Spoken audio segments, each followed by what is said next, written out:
Good morning, good afternoon, good evening, you lovely people, whichever one it is for you. Welcome back to Lilywhite Lane. I hope that you're all having a really good day and week wherever you are in the world and whatever you are planning to get up to. Boring, isn't it? Spending your weekend sat on your backside watching your rivals lose? Not for me. I quite like it. Tottenham Hotspur win 4-1 at home.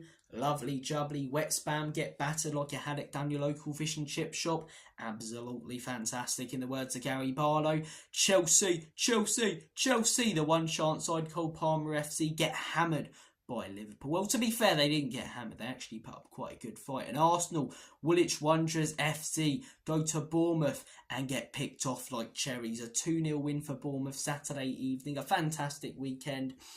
But I watched both the Arsenal and Chelsea games, and there was a very, very similar incident in both games, but two different decisions. In the Arsenal game against Bournemouth, Evanilson threw on goal. Saliba is the last man back. He pulls him down. He gets a red card. Right decision, in my opinion. Right decision. Whether you're following, as I say, the rules based on letter of the law or common sense, it's the 30th minute. He drags him down, as I say. If he doesn't, Evanilson's due on goal. It's a red card. I don't get Arsenal fans being frustrated with just that being a red card because they believe Saliba shouldn't have been sent off. Where I get Arsenal fans being frustrated is that a very similar thing happened the next day. Pretty much carbon copy with Tosin Adebayo. Jota threw on goal. Adebayo is the last man back and he drags him down and he only gets a yellow. Why? Why is there no consistency with decisions? And these weren't the only inconsistent decisions over the weekend. I watched the Wolves versus Manchester City game as well. Man City score a last-minute winner. John Stones with a fantastic header. Bernardo Silva, as I say, is affecting the goalkeeper's view, impeding where he can see. And the goal stands. Fair enough, just like the Saliba red card. But how many times have we seen a goalkeeper's view being affected, as I say, for a goal, for a corner, and the goal standing?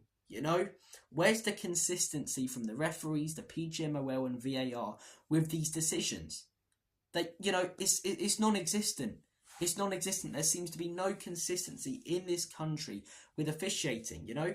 We saw it last season. Vicario, as I say, in my opinion, needed to be a lot stronger from corners, but we concede a fair few goals, I think 2 or 3, something like that, over the course of the end of last season. Because he was being obstructed by players, people were being physical with him. He goes down, they head it into the back of the onion bag, the goal stands. Again, just like the Saliba thing, just like the Manchester City thing, I don't have a problem with it, and it's not inconsistent until pretty much the exact same thing or a very similar scenario happens or situation in another game and there's a different decision. It's double standards, you know? It's weird. I can't get my head around it.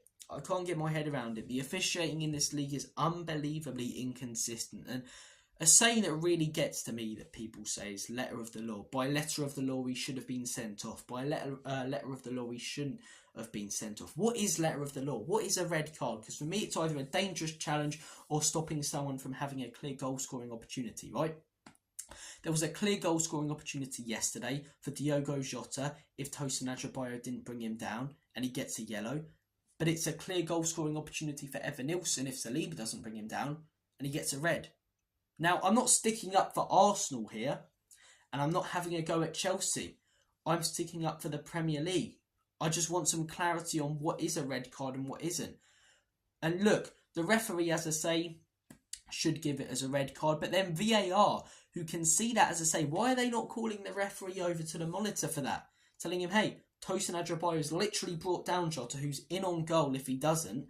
You've got to hand out a red card here. So whilst it's on the referee for not making a decision, it's also, you know, on VAR for not bringing him over to the monitor and sorting it out. That's what VAR is there to do, to spot the stuff that the referee doesn't see. I'm not saying that the ref didn't see it, but, you know, to help the referee out a little bit.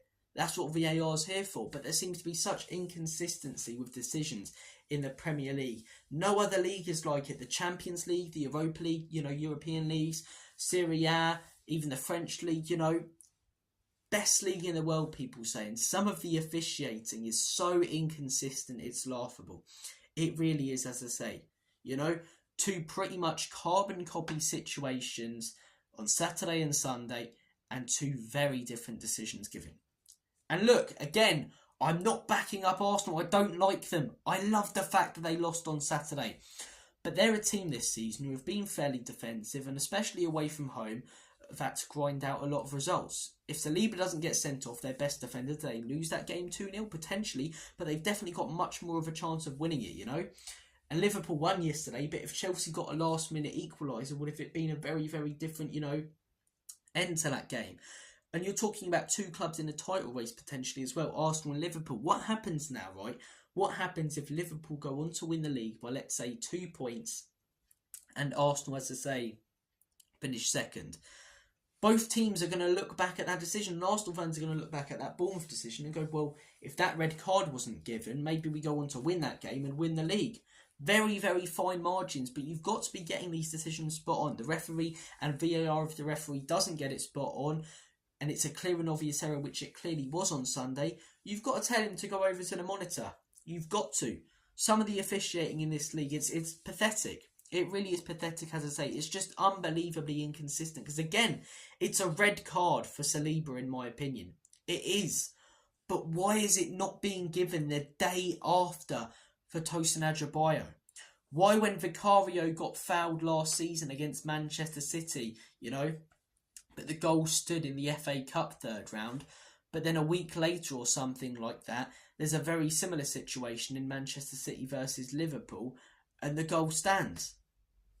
I don't get it. I don't get it, There's just such inconsistency with decisions, as I say, with what counts as a red card, what doesn't count as a red card. And look, I don't think VAR should necessarily be scrapped. Wolves were the only club who voted for that, because if it can be used in the right way, it would be brilliant. Look at how it's used in the Champions League, even offside, for example, None of this line drawing bollocks, right? Proper automated offsides. The fact that Football Manager and FIFA have automated offsides, for crying out loud. And the Premier League, the best league in the world, are drawing lines. I can't get my head around it. I cannot get my head around it, It's crazy. It really, really is crazy. I think you can use VAR far better than we are. I don't think you should scrap it. I think you should use it how other leagues do, such as the Champions League, for example. In Europe, automated offside, quick decisions, Inform the fans in the stadium. An extra thing that VAR should do. What's actually going on? Because the way that it's been over the last few years has been horrendous. There was talk about big changes to VAR over the summer. I haven't seen any of it. And I'm sick of hearing sayings such as letter of the law, What is letter of the law? What is the actual law then about what counts for a red card? Because if we're saying by letter of the law, that's a disgusting decision yesterday in the Chelsea versus Liverpool game. Because the same thing, as I say, was allowed in the Arsenal game. Saliba was sent off, Tosin wasn't. There's just such inconsistency, and as a football fan, as I say, you don't know what now counts as a handball, I'm watching the game on Saturday between Spurs and West Ham. The ball shot, straight at Udogie, who's on the line. He's got his hand like there, right up to his stomach. He's got it like there. There's nowhere else he can put it. And on commentary, there seems to be a conversation about whether it's a red card and a penalty. It's like, is this where football's gotten to? When players are blocking it like that, turning their hands away, and we're contemplating whether it's a handball stopping, a goal. What is a handball? It needs to be specified.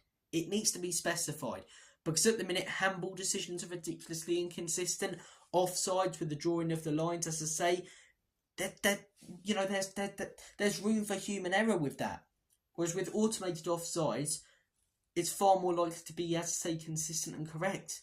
Drawing lines, there's a huge amount of room for human error. Huge possibility of, drawing a part of that line wrong and a goal counting that shouldn't have. We saw it last season in the Spurs versus Liverpool game. Yes, it was against us, but I'm not going to be so unbelievably biased and a tribal idiot to not call it out. That Luis Diaz goal should have stood, and it didn't because of incompetent officiating. VAR doesn't need to be scrapped, in my opinion. It just needs to be sorted out. It needs to be fixed. Fans need to know in the stadium what's going on. We need automated offsides, and we need clarification of what a handball is. We need clarification of what an offside is. I mean, we probably do now, but we need clarification of what a handball is. We need clarification of what a penalty is, the actual rules of the game, because we keep hearing officials saying letter of the law, and I don't even think they're sure about, as I say, what is actually a foul, what isn't a foul, what is a red, what isn't a red, what is a handball, what isn't a handball. We need clarification. We need every single referee, as I say, to be making very similar decisions on situations like we saw over the weekend. Otherwise, you're left with a huge amount of controversy, especially when you consider Arsenal in a title race, Liverpool in the title race. What if those two decisions on Saturday and Sunday play a huge part in who goes on to win the league or achieve something?